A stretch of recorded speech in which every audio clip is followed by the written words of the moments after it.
I think we need to have a little talk. I think this is where we're at in our movement, in our brotherhood of the hair loss. This is where we're at. So as I've been looking through the comments and videos, I always think, okay, what's the theme? What are people worried about the most this week? And what do I need to address as far as in the world of hair loss? Here's what I'm seeing. I'm seeing a lot of people leave comments to the effect of, oh no, am I losing my hair? I'm gonna go bald. I won't look good. Girls won't like me. I won't be attractive. I won't be handsome. Okay? So it's worry connected to, oh no, physically, I won't be good enough. I won't be attractive without my hair. Oh no. So that's a theme that I'm seeing this week. I'm seeing that insecurity. It's arriving here and it's my job to address it. You know me. I'm all about psychology. I'm all about psychology. There was actually an article that came out yesterday, and it confirmed what I've always believed, that depression is not caused by a chemical imbalance. It's caused by trauma in one's life, especially as a child. And it's a matter of people who never deal with that later on, then they're depressed and they're on medications to deal with the chemical imbalance that ultimately was caused by the traumatic event that was never dealt with. Okay? So that's the way I think. I'm always thinking, what is the fundamental issue beyond what we think the issue is? I made a video recently about how maybe your problem's not hair loss, it's actually a self-esteem issue that you have yet to identify. Okay? So kind of following up on that, what we really need to be focusing on is masculinity. Okay? So imagine this. A major component of being an attractive male, a physically attractive male, is that you're masculine. Okay? Now, I keep using him as my example, but forget about Ryan Seacrest. Forget about the guy with the perfect teeth, the perfect tan, the perfect hair, the suit, the charisma, the fame, the money. We could think of a lot of better examples, but I'm just using Ryan Seacrest because he's got a perfect hair situation going on, okay? So I think we are clinging on to the idea of that is what is attractive. That's how society sees an attractive man. Someone who has perfect hair, perfect tan, perfect teeth, perfect clothing, right? That's not how it actually works, though, in the real world. In the real world, and I'm going to use this, it's funny that I'm talking about the real world, and then I'm immediately going to talk about Stranger Things. But everybody who watches this channel loves Stranger Things. It's a requirement. Everyone loves Stranger Things. Now, I think my two favorite characters on there. Lucas is my favorite of the boys on there. He's the most confident. I would argue he's the most confident. I like Lucas the most out of all the boys on there. But my overall favorite character is Chief Hopper. Blurry, but Chief Hopper, played by David Arbor. And he had, a Super Bowl commercial here.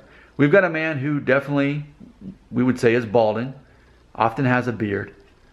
And on the show, his character is not polished. He's conflicted. He's a conflicted character, But he's the epitome of masculinity on that show. He's the most masculine character on that show.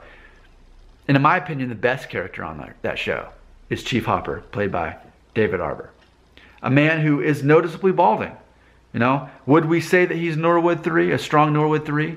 His temples go back a ways. It comes up here.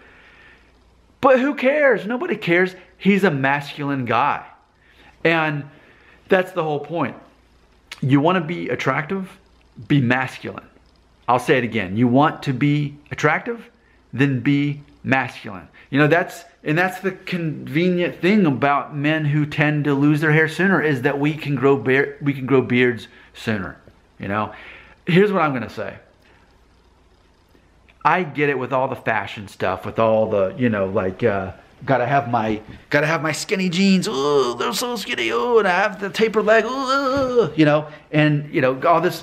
No, see, hey man, hey, come here.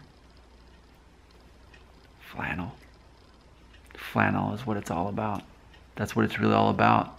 It's about representing yourself in masculine ways. Look at this. Bruce Springsteen, man, masculine guy. You know what? That's really what it's coming down to. Females notice this too. They notice, okay, just like, what is it? A shark can sense blood and water miles away. Women they can sense confidence miles away when they see a confident man. They do. Okay, I'm going to say this, and it's the least masculine thing I'm going to say in this video. But I was taking one for the team yesterday. I watched The Bachelor with my wife, okay? And so The Bachelor, and please know that I'm not endorsing this show. I did this as a way to spend time with my wife, okay? So, on The Bachelor, he's a race car driver. And they're in France. And he's got this old race car. And 10 feet into driving it, it breaks down. He gets out and he's saying, well, it's an older car. It doesn't have fuel injection. Here's what we got to do to fix it. He's telling his date this. She says to the camera, she says, I just love it when a man is into something and he knows about it and he talks about it.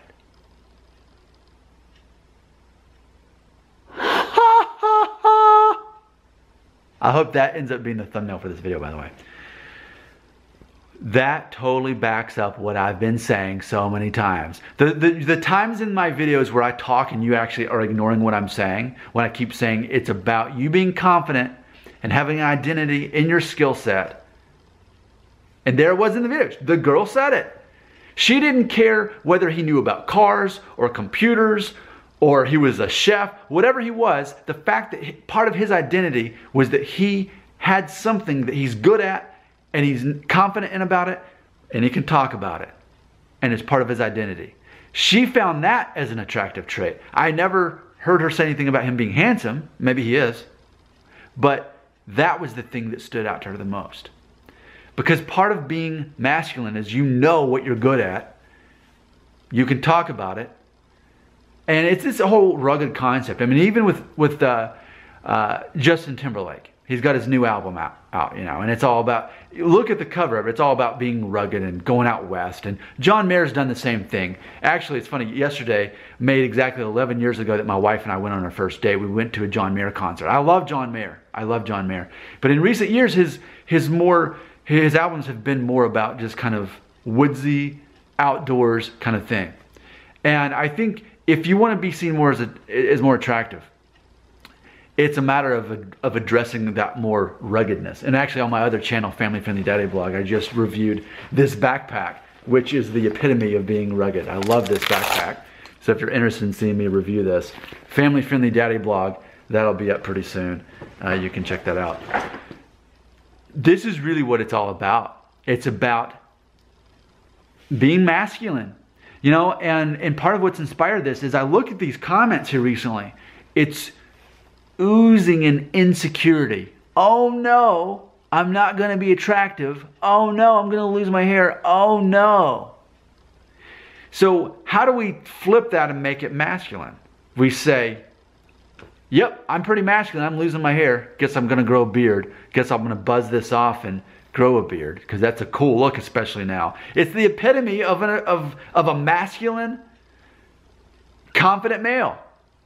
He buzzes off his hair. Who cares if the hairline shows? He grows a beard. He walks with confidence. He knows what he's into. He knows what he's good at. Wears flannel. Represents classic American rock and roll. Right? It's about not being Justin Bieber.